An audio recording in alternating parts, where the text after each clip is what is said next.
সহমর্মিতা, আলোচনা আর সহনশীলতার মাধ্যমে সকল সমস্যা সমাধানের যে সিদ্ধান্ত বাংলাদেশের মানুষ গ্রহণ করেছিল, সেই সিদ্ধান্তকে বৃত্তাঙ্গুলি দেখিয়ে একদল উগ্রবাদী গতকাল আদিবাসী শব্দের বিরোধিতা করে পাহাড়ের লোকদের ঢাকা একটি মিছিলের উপর যে হামলা করেছে, স্টাম্পের মাথায় লাল সবুজের পতাকা বেঁধে, তাতে আমার বোন শ্রেষ্ঠা, আমার ভাই ববি সহ আরো অনেকের রক্তে পুরো পতাকা রঞ্জিত হয়েছে। রূপাইয়া শ্রেষ্ঠ তঞ্জঙ্গা দিদির উপরে 4 আগস্ট কিন্তু ছাত্রলীগ নির্মমভাবে হামলা করেছিল। কালকেও একই সাথে দিদির উপরে যেভাবে হামলা হলো, পুরো বাংলাদেশেরই প্রত্যক্ষ করেছে। পুরো বাংলাদেশ সেই বিষয়টার জন্য লজ্জিত। একই সাথে একটি কথা অন্তর্বর্তীকালীন সরকারকে বলে দিতে চাই যে আপনারা যদি এই স্টুডেন্ট ফর সভারেন্টি নামক যে সংগঠন, যে ভুইফোর সংগঠন আজকে এই ধরনের একটি অপকর্ম ঘটিয়েছে, নৃশংস একটি হামলা চালিয়েছে, তাদের মূল যদি আপনারা উঠাতে না পারেন, আপনাদেরকে অযোগ্য বলে আমরা মনে করব।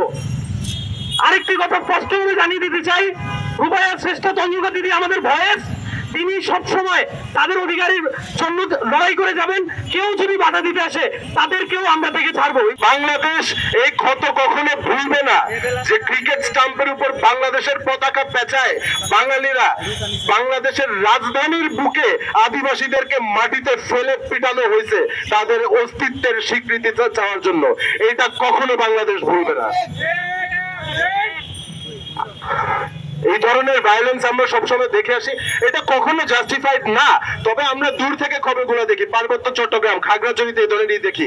বাংলাদেশের রাজধানীর মাঝখানে একটা সরকারি বিল্ডিং এর সামনে আদিবাসীদেরকে বাঙালিরা পিটায়ে, রাস্তার মধ্যে পিটায়ে রক্তাক্ত করবে, আর পুলিশ সরে গিয়ে সেটা করার সুযোগ করে দিবে। এইটা আমার স্বাধীনতা না। এই স্বাধীনতা উপভোগ করার জন্য সরকারকে নামানো হয় নাই। পুলিশ এবং সরকারের প্রতি আমার আহ্বান, আপনারা এর বিচার করে আমাদের কাছে প্রমাণ করেন যে অগণতান্ত্রিক একটা সরকারকে সরায় আমরা আরেকটা অগণতান্ত্রিক সরকারকে নিয়ে আসি নাই।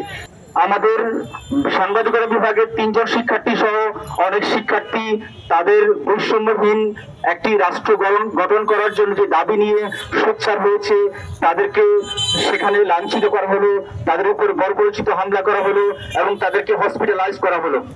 সো আমরা যে কথা বলতে চাই যে বাংলাদেশে যে ইনক্লুসিভ সোসাইটি বা ইনক্লুসিভ সমাজ আমরা করতে চাই, সেই ইনক্লুসিভ সমাজ গড়ার জন্য আমরা বর্তমান সরকার, যে সরকারকে আমরা আমাদের আন্দোলনের ফসল, সেই সরকার এই ব্যাপারে সজাগ হবে এবং বাংলাদেশকে কোনোভাবেই একটা মেজরিটিয়ান কান্ট্রি, যেটাকে বলছি আমরা সংখ্যাগরিষ্ঠের রাষ্ট্র, যেটাকে বাঙালি পুরুষ মুসলমান রাষ্ট্র গঠন করার যে প্রত্যয় আমরা দেখছি, যে সেখান থেকে আদিবাসী থাকবে না, নারী থাকবে না, সংখ্যালঘু থাকবে না, এমন একটি রাষ্ট্র গঠন করার যে প্রচেষ্টা আমরা লক্ষ্য করছি, সেটার আমরা তীব্র প্রতিবাদ জানাচ্ছি।